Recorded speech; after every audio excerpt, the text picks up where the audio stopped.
with the main event. Max Holloway coming in at minus 790 against the Korean zombie Chan Sung Jung, sitting at plus 515, over under 2.5 rounds, minus 245 for the over, plus 205 for the under. Max Holloway coming in 3-2 in his last 5. Same with the Korean zombie, 36 years of age for him, though. Crazy to believe that Max Holloway is only 31 years old. He's been in the game for a very long time. A veteran at that. 5'11" for him. 72-inch reach for Korean zombie. So he's going to have some pretty long arms for that frame. And he's coming in here off the loss his last time out to the one and only Alexander Volkanovski, who is the only guy that Max Holloway has lost to in a very long time. And that was not a great showing for him. That was over a year, and that was what, April of 2022. So that's a year and 4 months. And he got the brakes beat off him. Was the champion, but it was a tough one to watch because you could tell just wasn't really what he once was. He's also going up against a very good competitor in Alexander Volkanovski.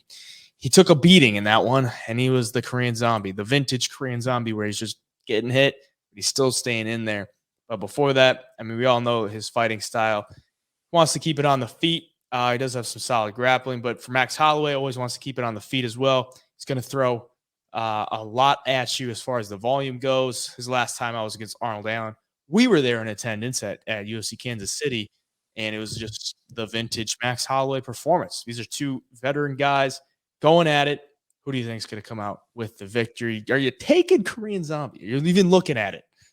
I think there's phenomenal value on. No, I'm just kidding. I mean, this is all Max Holloway here, and not just because Korean Zombie's a bad fighter. Just stylistically, Max is so solid everywhere. I mean, he's got the youth on his side.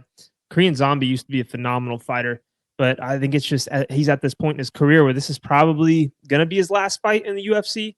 Him and Max have been in the UFC forever, and they've both had long careers who fought everybody, but somehow these two have not fought each other. And so I think after this one, Max is probably going to win.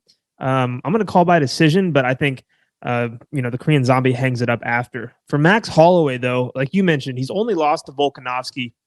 That's his only loss in a long time. But even before that, his losses are Dustin Poirier, and then he had 13 wins in a row before that. And then before that, his only losses are Conor McGregor and Dennis Bermudez right before that 13-fight win streak. So this guy's resume in the UFC is incredible. I mean, some of his wins, you got Cub Swanson, Jeremy Stevens, Anthony Pettis, Jose Aldo 2 times, Brian Ortega, Frankie Edgar, Calvin Kattar, Yair Rodriguez, Arnold Allen. I mean, it's insane. It's insane the guys that Max Holloway has beat. And, on the feet, there's not a better striker or guy to watch than Max Holloway too. So here, man, it's all Holloway in my opinion. Feel sorry for the Korean Zombie. He's got to go out like this. I don't know if Max finishes him, and I think it'll be kind of a fun fight to watch if you like technical boxing and slick striking. But overall, I think Max is just going to dominate this one.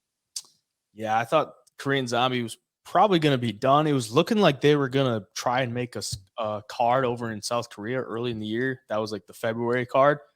And then Korean Zombie got hurt. So then they're like, kind of got to scrap that.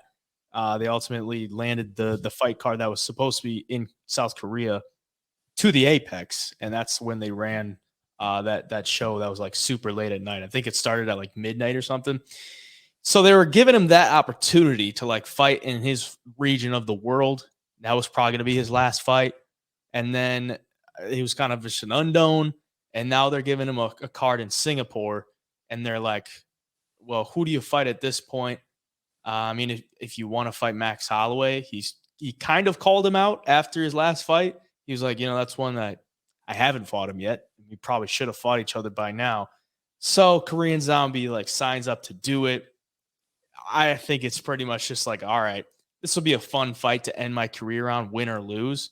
So that's kind of where I'm looking at it for the Korean Zombie. That's why you see the line. It's tough to get behind because of everything that you said about Max Holloway. And a lot of people, I don't want to say we're down on him going into the Arnold Allen fight, but I saw a lot of people on Arnold Allen to be like, all right, this is the guy that could beat Max Holloway. And it was just, it was I don't want to say a close fight. He fought him a little bit closer than I expected. I expected Max Holloway to be quicker with the head movement, quicker with the feet. Arnold was still able to push the pace on him a little bit. But either way, it was just, a regular unanimous decision win for Max Holloway. He looked a little bit older, I would say, in that fight, but he's going to look younger than the Korean Zombie in this one. So it's probably just going to be another cruise to a victory. Could find a late finish. I would say it's probably by decision. Holloway's not some big power puncher. Korean Zombie is a tough guy. And if it is his last fight, I would imagine he wants to go out on a shield. You saw the older guys like a Luke Rockhold or a Chris Weidman in their last fight. They tough it out and go to make it to a decision if they go into it knowing it's going to be their last fight, possibly be their last fight, I should say. But yeah, I'm going to go with Max Holloway. It's pretty hard not to at this point.